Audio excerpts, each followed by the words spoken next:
ফ্যাসিবাদের বিরুদ্ধে লড়াইয়ে বজ্র নির্ঘোষ তীব্র হুঙ্কার আর শ্রমজীবী মানুষের রুটি কাপড়া और মাকানের দাবিতে আজ আন্দোলিত হল রাজধানী শহর আগরতলার রাজপথ। শ্রমজীবী অংশের মানুষের পদধ্বনি জানান দিয়ে গেল আগামীর বার্তা। আজ থেকে শুরু হয়েছে বাম শ্রমিক সংগঠন সিআইটিউর ১৬তম রাজ্য সম্মেলন। রাজধানীর ওরিয়েন্ট চৌমুহনীতে সংগঠিত করা হয় সম্মেলনের বার্তা ছড়িয়ে প্রকাশ্য জনসমাবেশ। রাজ্যের প্রতিটি সাংগঠনিক জেলা বিভাগ থেকে লাল ঝান্ডার মিছিল আছড়ে পড়ে রাজধানীর বুকে। অভিমুখ ছিল প্রকাশ্য সমাবেশ স্থল। প্রকাশ্য সমাবেশ সভামঞ্চে উপস্থিত ছিলেন সিআইটিউর সর্বভারতীয় সাধারণ সম্পাদক তপন সেন, সংগঠনের বঙ্গীয় রাজ্য সভাপতি অনাদি সাহু, রাজ্যের সিআইটিউর নেতৃত্ব সহ প্রাক্তন মুখ্যমন্ত্রী মানিক সরকার। সভায় বক্তব্য রাখতে দেশের চলমান পরিস্থিতিতে শ্রমজীবী মানুষের অধিকারের উপর নামিয়ে আনা শোষণকলের নানা ঘটনা প্রবাহ তুলে ধরলেন সিআইটিউর সর্বভারতীয় সাধারণ সম্পাদক তপন সেন। প্রত্যাঘাত করা, আক্রমক প্রত্যাঘাতের জায়গায় আমরা নিয়ে যেতে পারি। যে অপশাসন চলছে, যে লুটপাট চলছে বিজেপি সরকারের,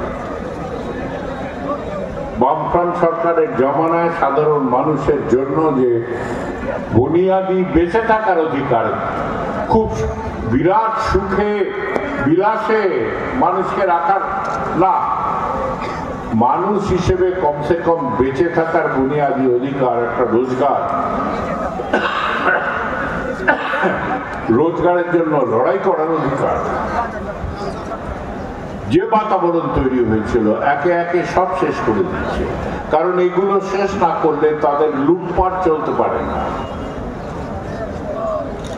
একই জায়গায় একই সূত্রে বাঁধা, একদিকে দেশটাকে বেছে দিচ্ছে সাম্রাজ্যবাদের কাছে, অন্যদিকে শাসনে দাঁড়িয়ে নিজেদের পকেট ভর্তি করছে লুটপাট করে।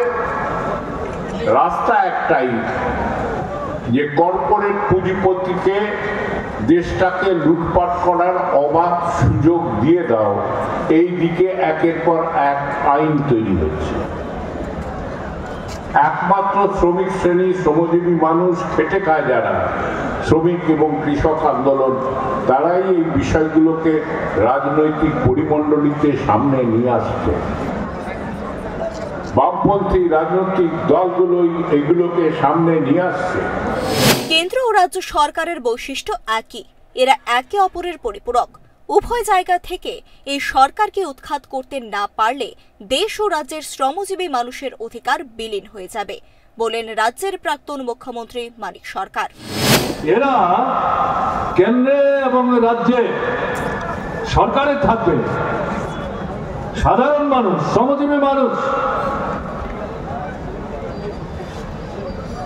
মাথার ঘাম পায়ে ফেলে, গায়ের রক্ত জল করে ফসল উৎপাদন করেন, পণ্য সামগ্রী তৈরি করেন, অথচ তাদের দুবেলার পেটের আহার তারা নিশ্চিত করতে পারছেন না। এই সমস্ত অংশের মানুষের দৃষ্টি আকর্ষণ করে যেটা বলতে চাই, যদি মনে করেন দিল্লিতে, রাজ্যে বিজেপি সরকার থাকবে, আপনাদের জীবনের বেঁচে থাকার প্রশ্নের সাথে সম্পর্কযুক্ত যে অর্থনৈতিক দাবি দেওয়া এবং এই দাবি দেওয়া আদায়ের জন্য সংগ্রাম করার যে অধিকার, গণতান্ত্রিক অধিকার, এই বিষয়গুলো এই সরকারের কাছ থেকে আপনারা পাবেন, তাহলে ভুল করবেন।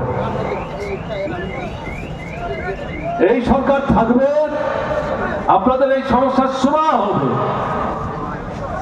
এই ধারণা যদি আপনাদের মধ্যে তৈরি হয় তাহলে ভুল করবে। এদের মূল কাজ হচ্ছে